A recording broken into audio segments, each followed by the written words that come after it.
Welcome back, and on today's video is points that will help your relationship to grow and grow so well.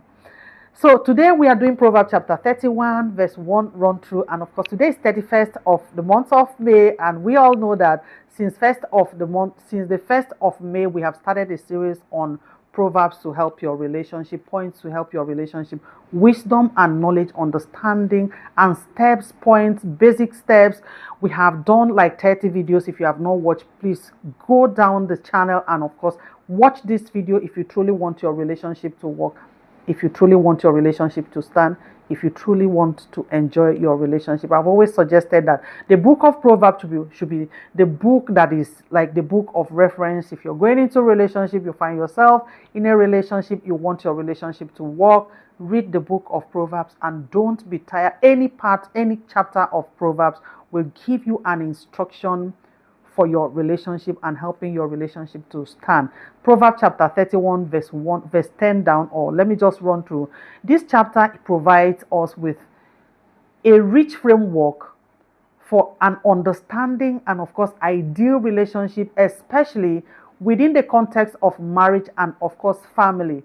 This chapter emphasizes on qualities of love, qualities of trustworthiness, diligence, wisdom.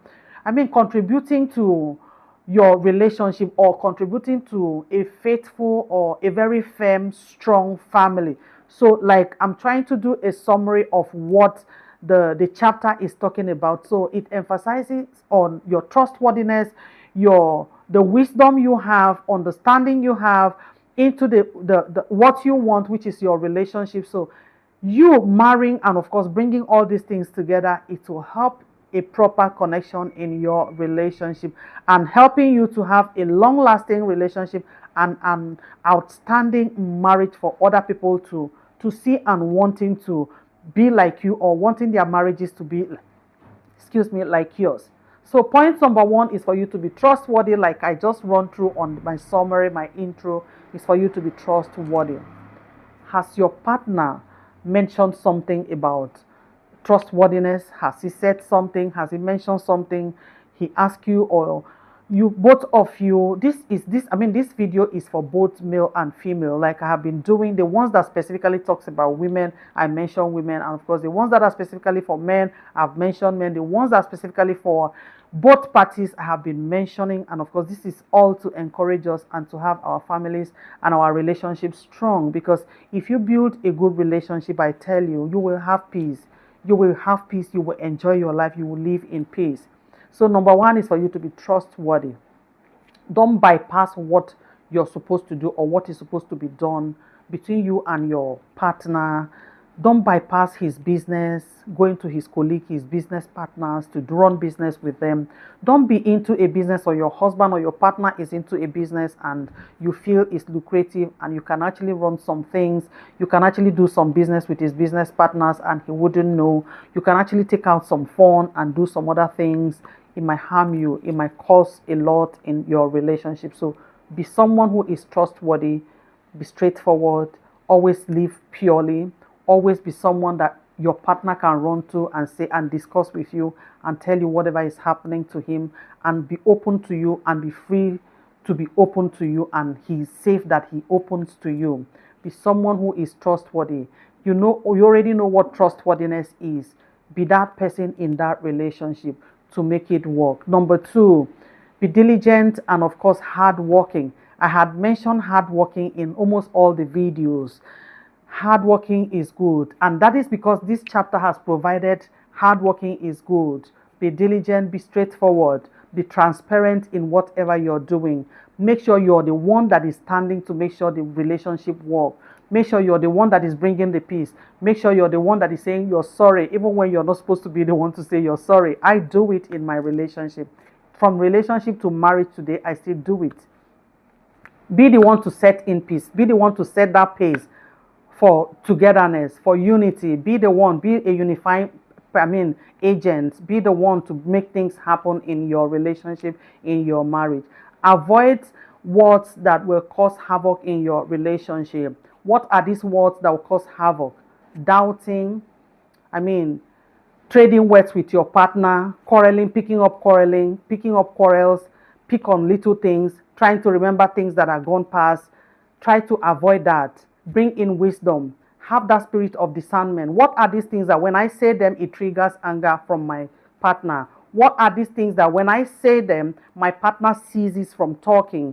What are these things that when I say them, it brings in quarrel? Have that discernment of spirit, the ability to make wise decisions and, of course, have them work, the ability to make the house homely, the environment conducive. Be that person that brings in these ideas. The next is for you to have love and, of course, compassion. I had mentioned it in, I think, video 7 or our day 7 or somewhere. I have mentioned be compassionate. Be someone who understands with others. Be someone who is ready to help. Be someone who feels for others. Be someone who sees people sometimes when they act. Just put yourself in their position and try to imagine where they are coming from. What is their pain? What was their pain? Where are they coming from? Are they injured? Are they coming with injuries that you have to heal? Do you need to give them some time to heal? Are you supposed to be part of their healing system? So have that discernment of spirit. Always be ready to help. And sometimes don't talk when people expect you to talk. When they push you to talk, don't talk. Be that person that is understanding and always ready to make things work. Your relationship will work. And of course, be this person that is always patient with others. It will. So have strength and dignity, especially if you're a woman like me. Have strength and dignity. The passage highlights the woman's strength, both physically and, of course, spiritually, character-wise, her dignity and her harmony, her excellent spirit to listen to others. The Bible mentions it somewhere. So be the one with strength, be the one with dignity, be the person that is ready to just make the whole place conducive for others. Have that strength. Allow yourself to be free. Be forgiving. Be the type that takes up challenges and, of course, you make them soft. Be someone that is resilient. Be someone that is ready to make things work. We are patient. Be someone who is always excited making things work. Have dignity. Be someone who is respectful. Respecting yourself, they say respect is reciprocal. Respect yourself and respect other people that comes around you. It will help your marriage. It will help your home. It will help your relationship. Number 6 is fear of the Lord. Have the fear of the Lord. I have always said it. See, you don't have the idea. Marriage and even the relationships we find ourselves today, it is not your idea. Relationship to marriage is God's idea. So you must learn to respect and fear the word of God. You must learn to pick your instructions. If you truly want your relationship to work, you must drop pride and learn to pick your instructions to make your relationship work and to make your marriage a conducive place. You must learn, sincerely, you must learn to allow things work and, of course, be the one to champion it. The last one is, I'll give you Proverbs chapter 31, which, of course, he said, the blueprint of building boundaries is very important in your relationship. A strong and healthy foundation, building what you intend to build, standing by it and proposing in your heart that this thing is going to work, it will help your relationship. Suggesting that if between you and your partner, be the one to suggest that, see, if we do this, it's not going to help our relationship. But if we go for this, it's going to help our relationship. Be the one to bring in those suggestions. And before I tell you, see, it is not easy to build relationships because you're actually meeting with someone who has a different mindset. The only thing that is bringing him close to you, it is just that interest of coming together as couples. It is just that interest of coming together as a husband and wife to build a home. So sometimes people just have that mindset of, okay, just give me children, we are just going to be partners. A lot of people complain in marriages that their partners don't discuss with them, and it's very true, because they feel they don't want to, sometimes they don't want to stress you, sometimes they feel they can actually handle a lot of things, especially the male to female. They feel they don't want to stress you as a woman. You're going to be pregnant, you're going to be doing some house chores, you're going to be going to the market, you're going to be going to your work or maybe business. So sometimes not deliberate, or they want to be they mean any harm to you. They don't want to be wicked.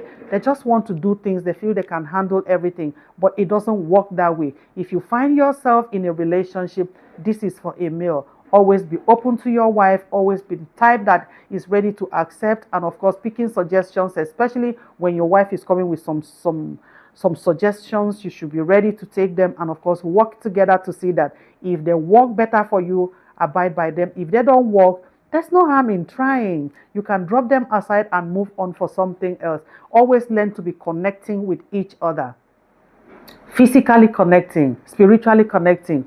Always be ready to connect with each other, and of course it will make a lot of meanings to your relationship. And of course, today is our last day of Proverbs to making your relationship work.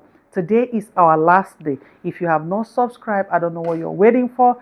I would suggest you subscribe. Your comment is very important. Your thumbs up is very important. And of course, your notification bell will help you to watch the next video I'm going to be posting.